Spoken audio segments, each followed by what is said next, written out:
नमस्कार, today news में आपका स्वागत है। चुनावी घोषणाओं पर राजस्थान, मध्य प्रदेश और केंद्र की नोटिस। विधानसभा चुनाव से ठीक पहले मुफ्त की रेवड़ी बांटने जैसी घोषणाओं और योजनाओं पर सुप्रीम कोर्ट ने केंद्र सरकार, चुनाव आयोग, राजस्थान और मध्य प्रदेश सरकार को नोटिस जारी किया है। चीफ जस्टिस डी.वाई चंद्रचूड़ की अदालत ने से 4 हफ्तों में जवाब मांगा है। कोर्ट ने एक जनहित याचिका पर सुनवाई करते हुए यह जानकारी जारी किया है। सुप्रीम कोर्ट ने नई जनहित याचिका को पहले से चल रही अन्य याचिकाओं के साथ जोड़ दिया है। सभी मामलों की सुनवाई अब तक एक साथ होगी। बीजेपी नेता ने जनवरी 2022 में दायर की जनहित याचिका।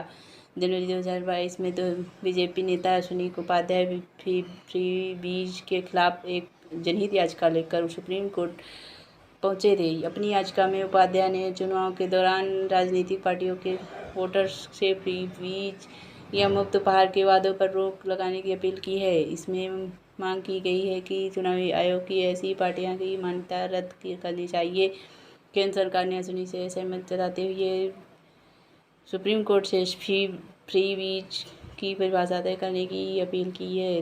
केंद्र ने कहा कि अगर फ्री बीज बंटना जारी रहा तो ये देश को भविष्य की आर्थिक आपदा की ओर ले जाएगा। सुप्रीम कोर्ट ने अब तक क्या क्या कहा, क्या क्या हुआ। फ्री बीज मामले की सुनवाई chief justice of India N V. Ramana की अगुवाई वाली जस्टिस जे.के. माहेश्वरी और जस्टिस हेमा कोहली की 3 सदस्यीय बेंच कर रही हैं। चलिए स्टेप बाय स्टेप जान लेते हैं कि इस मामले की सुनवाई में अब तक क्या हुआ। 3 अगस्त 2022 सुप्रीम कोर्ट ने कहा कि फ्री बीज मुद्दे पर फैसले के लिए एक समिति गठित की जानी चाहिए। इसमें केंद्र राज्य सरकारी नीति आयोग, फाइनेंस कमीशन, चुनाव आयोग, आरबीआई, सीएजी और राजनीतिक पार्टियां शामिल हों। 11 अगस्त 2022 सुप्रीम कोर्ट ने कहा गरीबों का पेट भरने की ज़रूरत है, लेकिन लोगों की भलाई के कामों को संतुलित रखने के लिए ज़रूरत है, क्योंकि फ्री बीज की वजह से इकोनॉमी पैसे कमा रही है। हम इस बात से सहमत हैं कि फ्री बीज और वेलफेयर के बीच अंतर है। 17 अगस्त 2022 को कोर्ट ने कहा कि कुछ लोगों का कहना है कि राजनीतिक पार्टियों को वोटर से फायदे करने से नहीं रोका जा सकता है। अब ये तय करना होगा कि फ्री बीज क्या है। क्या आपके लिए हेल्थ केयर, पीने के पानी की सुविधा, मनरेगा जैसी योजना जो जीवन को बेहतर बनाती हैं, क्या उन्हें फ्री बीज माना जा सकता है। कोर्ट ने इस मामले में सभी पक्षों से अपनी राय देने को कहा। 23 अगस्त 2022 सुप्रीम कोर्ट इस मामले में सुनवाई करेगा और कुछ अहम फैसला दे सकता है।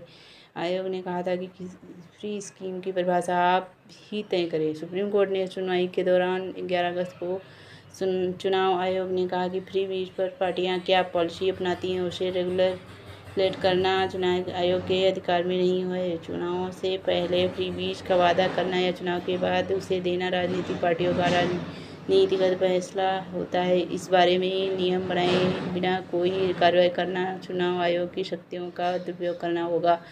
कोर्ट ही तय करे कि फ्री स्कीम क्या है, क्या नहीं, इसके बाद हम इसे लागू करेंगे। आगे की अन्य ऐसे ही अन्य खबरों को पाने के लिए हमारे चैनल को सब्सक्राइब करना ना भूलें। धन्यवाद।